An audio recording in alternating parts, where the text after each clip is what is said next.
Hey Rebels, if you're on the replay, Ponder replay, sorry, please let me know that you're watching on the replay. It's good to have you here.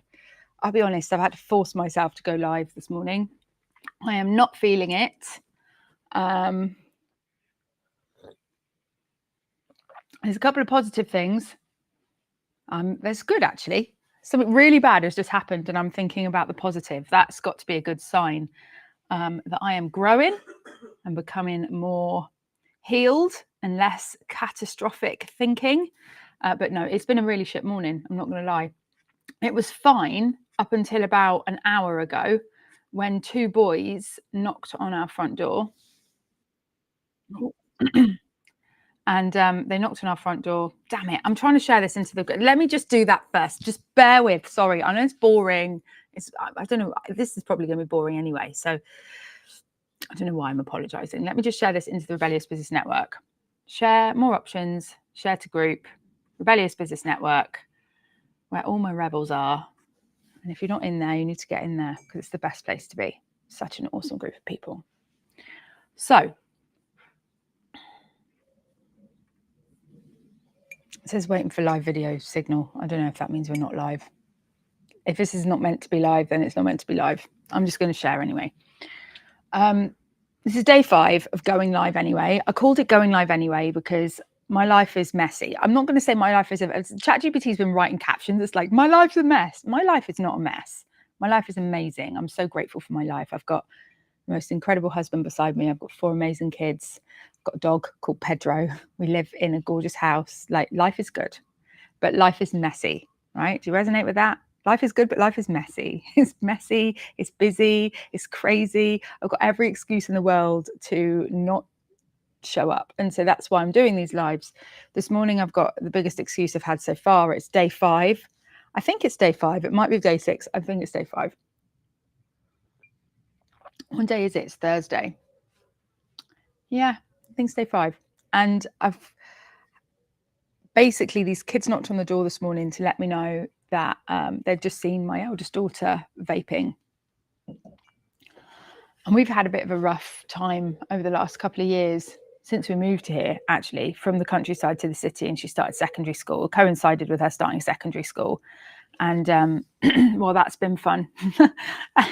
I had no idea what was about to hit me with a kid going to secondary school. But what made it harder was that she was going to secondary school with no social roots because we moved from the countryside. And all of her friends were going to a different secondary school. So anyway, long story short, it's been turbulent, and she's been doing amazing, and she's got to go through this stuff, and she's got to grow through this stuff, and she has been doing amazing. But this morning, I have discovered that she's been lying to me, and she's been vaping. And, you know, like, I don't even blame her. It's so hard to be a teenager in this day and age. The stuff that she is up against all the time. And she's a kid that's got a big personality. Like, she's going to be an incredible adult. She really is. She's got a big personality. She's opinionated. She's not a wallflower, right? She's got something about her. And it's gonna pave way to a very incredible adult, I'm sure. I'm certain. But obviously, you know, we're now in the teenage times, and we've got to go through that, which is rough at times. And then this morning wasn't the first time I found her vaping, but it's the second time this week I found her lying. And I feel sorry for her more than anything. I feel angry with her, of course, for making stupid decisions. She keeps making bad decisions. And I know there's going to be people out here that can't help, out there watching this, that can't help but maybe, you know, want to give some advice or to even judge. I don't know. And that's fine. I'm here for it. But without all the context, like, you don't have all the context of what's been going on, it's difficult to. So you got to take this with a pinch of salt. But there's also people out there that don't think vaping's a big deal. Like, so what? Okay, you're 12-year-olds vaping, and the world is not over. Get over it. And the reason why I know that is because there's a shop around the corner that we all know sell vapes to children, underage children. They don't even ID them. They wait until the adults have left the shop, and then they serve the children whatever they want. And I know this because they've served my daughter vapes before. The police aren't doing anything about it. They're not interested. There's not enough police. They don't really care either. I reported it to Trading Standards months ago, and it's still happening.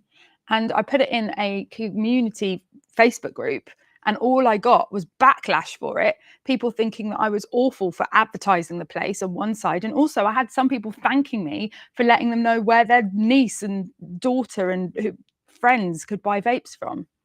So I don't even blame her. Like, the world that we're in, that she's growing up in, is like really volatile. And do you know what I blame? I blame TikTok. I really blame TikTok. I blame TikTok. I blame social media for it. And it's really hard. It's really hard. It's really hard to be a teenage girl in this day and age. And she's feisty. And it's, I don't know, she's taken some wrong turns and making some bad decisions. But for me as a mum, like, I feel just this whole vaping thing for kids, I just think it's disgusting. I feel so angry by it.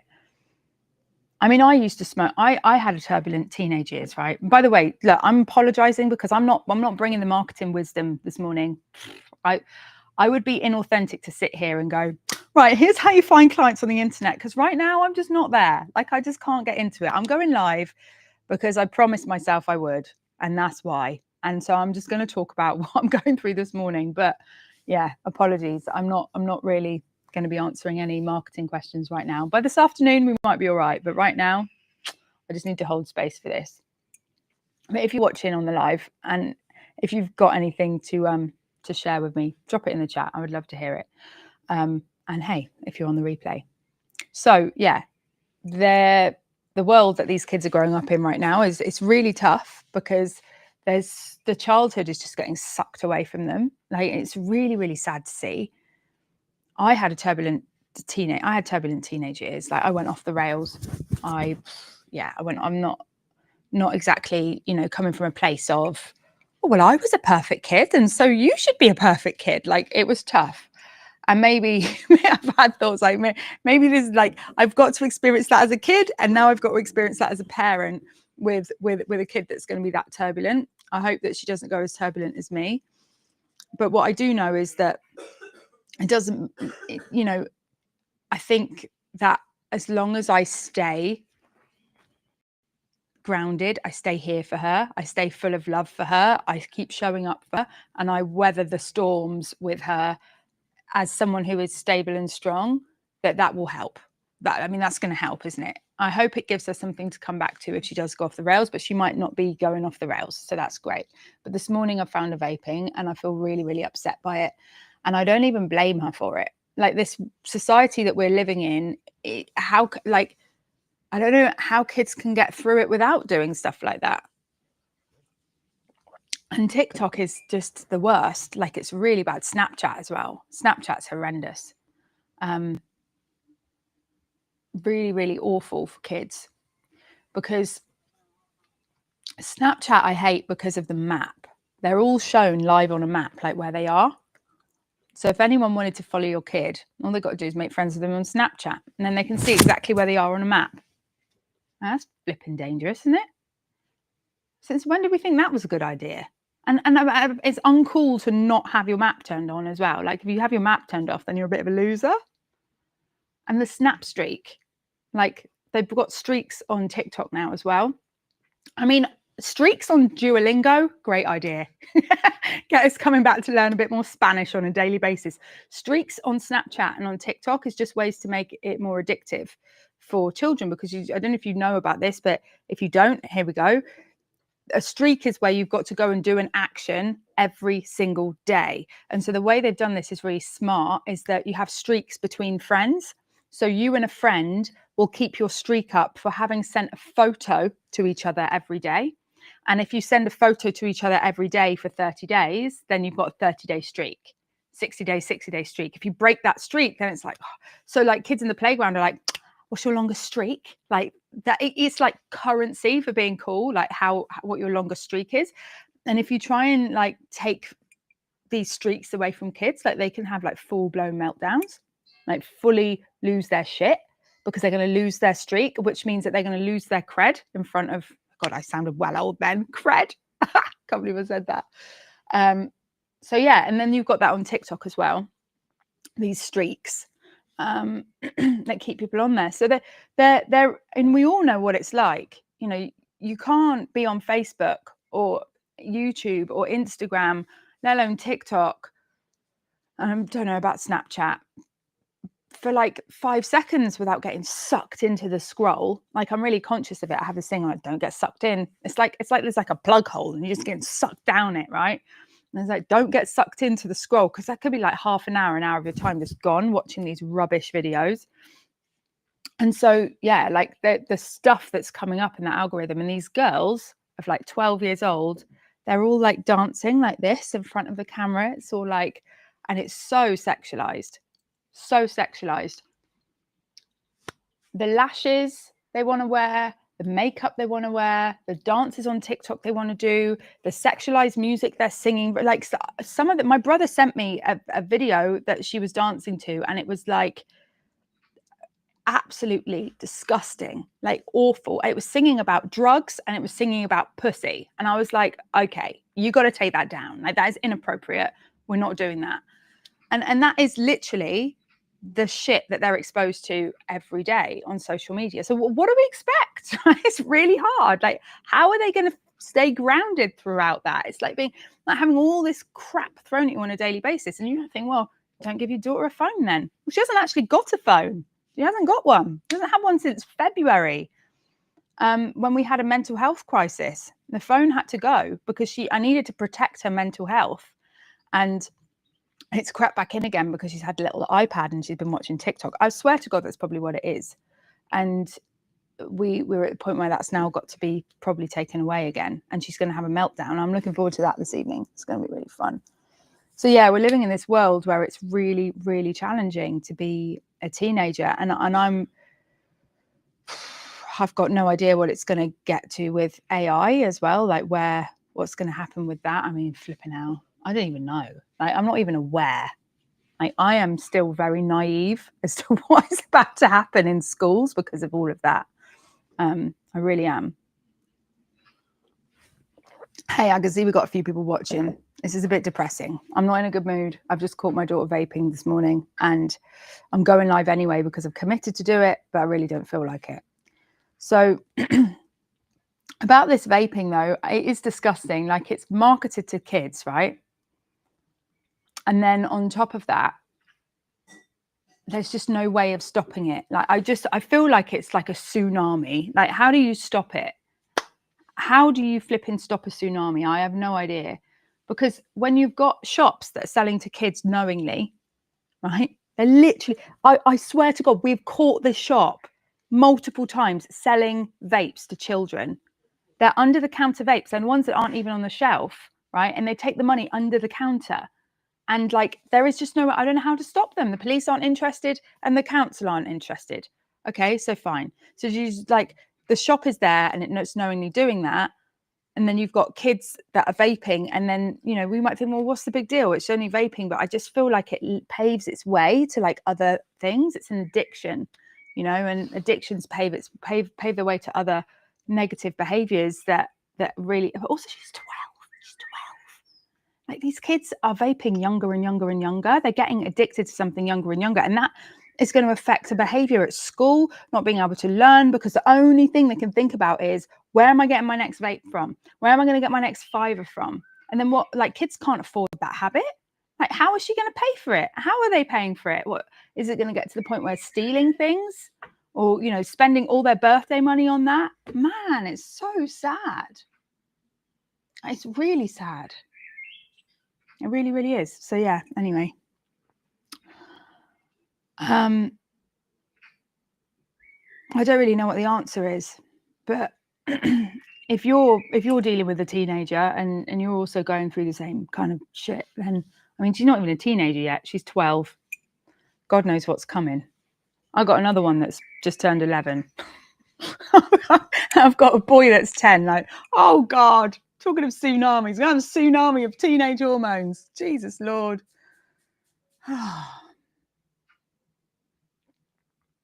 But yeah, it'll be all right. Dave, Thanks for giving me a comment, Dave. This is the pressure pot that today's kids are dealing with. They want to belong because it's cool. Yeah, it's really flipping horrible. It really is. Like, she's not allowed to be a kid, because if she's a kid, she feels like she will be ostracized. And yeah, maybe coming back to the city and sending them to city secondary schools was the wrong thing. But I mean, I didn't really have a choice. Like, we were living in the countryside, right? And I lost my house, had this gorgeous house, and the landlord wanted to sell it. So we had a couple of choices, and one of the choices was we come back into the city, and another choice was that, we like try and, I don't know, like go and, because the rental market went insane, right? It was like £2,300, £3,000 a month to rent a house that was the same. And it was ridiculous, absolutely ridiculous. So we came back to the city where we've got family, and where I could come to one of my dad's houses and be here around family and rent from family, and feel like I was, at least investing that money into something that was like investing it into my family, right? Rather than just paying that ridiculous price on the rental market. And being a single person trying to get a mortgage is insane, especially when your ex-husband slapped you a CCJ. We're getting all the info now, all the juicy info. But yeah, so we had this decision, and we ended up coming back to the city. And like, loads of kids grow up in the city and they're fine.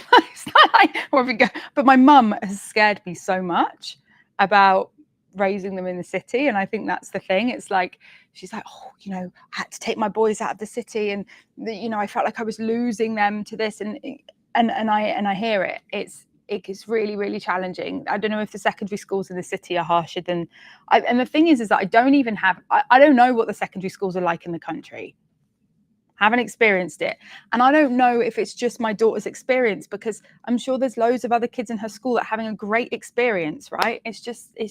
It's so subjective. It's like such a minor, like tiny view of the world I've got, like through the eyes of what's happening with my child.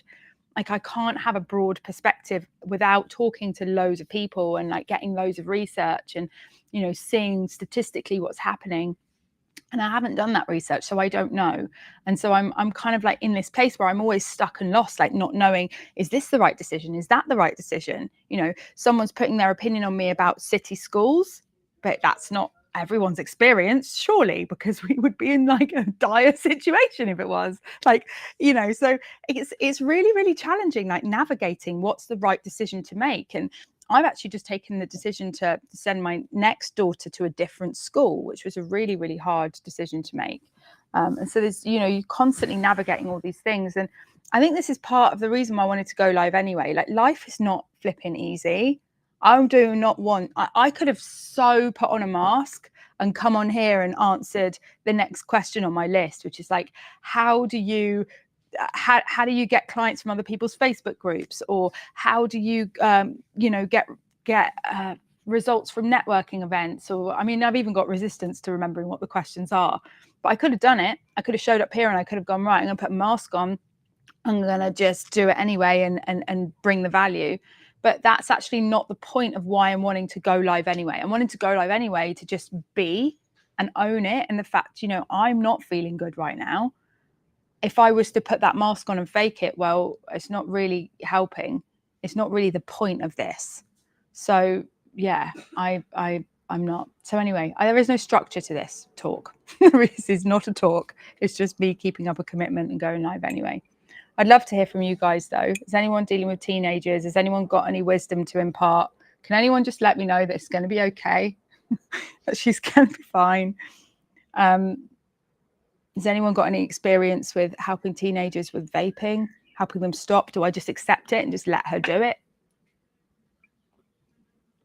Do I lock her in the basement? I don't have a basement. Does she need nicotine gum?